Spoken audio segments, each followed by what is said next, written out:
I'm Tom Tancredo, and I approve this message because someone needs to say it. There are consequences to open borders beyond the 20 million aliens who've come to take our jobs. Islamic terrorists now freely roam U.S. soil. Jihadists who froth with hate, here to do as they have in London, Spain, Russia. The price we pay for spineless politicians who refuse to defend our borders against those who come to kill. That was the latest from Congressman Tom Tancredo's campaign for president. Many are labeling the ad as one of the most outrageous of the 2008 campaign. The ad is difficult to find on YouTube because it's been classified as inappropriate for some users. With us now is Colorado Congressman and presidential candidate Tom Tancredo. Congressman, welcome back. Do you believe the politics of fear will help you at the polls?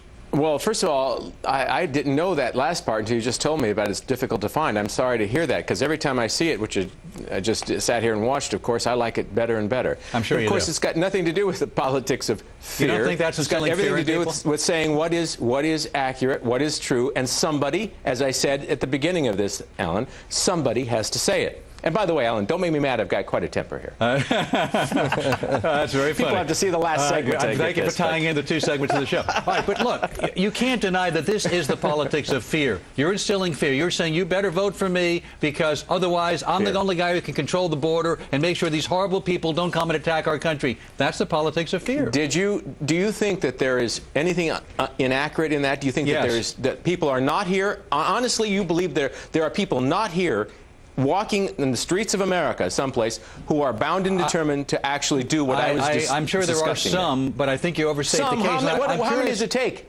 How many does it take? Here's my question, if I may. Who has come over the Mexican border and done acts of terrorism on U.S. soil?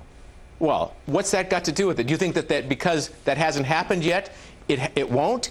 Before 9/11, you could have asked me the same question about people who have come in on visas. Has anybody come in on a visa and committed an act of terror? And we would have had to say no. What's that got to do with anything, Alan? Well, because you know, and I know, that in fact, that is one of the easiest ways now to get into the country, is through a porous border. And they have, on the immigration issue. And you believe that by protecting the Mexican border, that will do a great deal of preventing terrorism. What about the Canadian border? And once again, that is not necessarily where the terrorism will come from, and you're focused just in one area. The weakest link is what you have to look at. We are only as strong as our weakest link, and our weakest link right now are our borders. But let me tell you about what happened just recently on the southern border. Somebody came across that we nabbed, and by the way, for every single person that comes through, even the Border Patrol will tell you, for everyone we get that we actually nab coming through illegally, 3 to 5 will get by them, okay? So that's the statistical fact that we're dealing with here.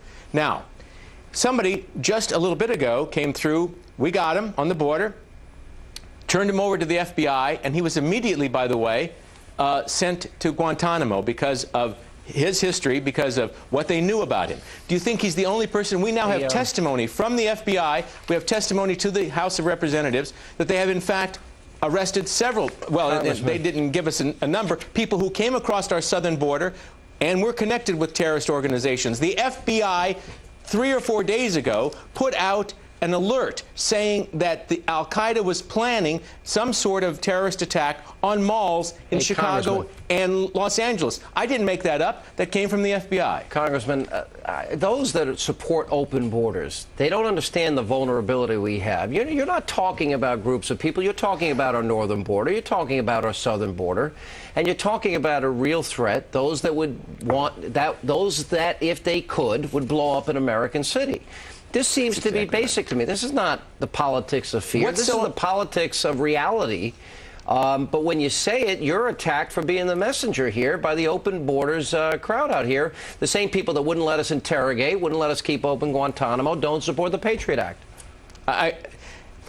Sean, what I said in this ad, I think most people know to be true in their hearts. And simply is the fact is, most of my colleagues, and certainly no one running for president right now, will say what needs to be said. And I think if you're going to run for president, if you're going to ask people to actually vote for you, for president of the United States of America, you better tell them what you're going to do about this problem. Because I'm telling you, it supersedes all other it's more important than health care. It's more important than education policy. It's more important than trade. It's more important than anything. Because what does all of that matter if you do not do what is necessary to protect this country? Let me ask you a question. Do you think with every ounce of your being? But you're a little behind in this campaign. Do you think this will help you at this point? And does that even matter to you? I tell you the truth, and I mean this with all my heart. Whether the polls for me go up or down or stay the same because of this ad, I don't care. I am going to tell you what I believe is the truth. And I'm going to do it for as long as I have a forum, for as long as I have the opportunity. And then, you know what? Everything's in God's hands. All right. And that I agree with. See, even Alan, you agree with that, right? Everything's in God's hands. Yeah, Alan, do you agree I'm in with the hands of Fox News. Good to see you. All right, Congressman. And coming up, an outrageous school fight caught on tape.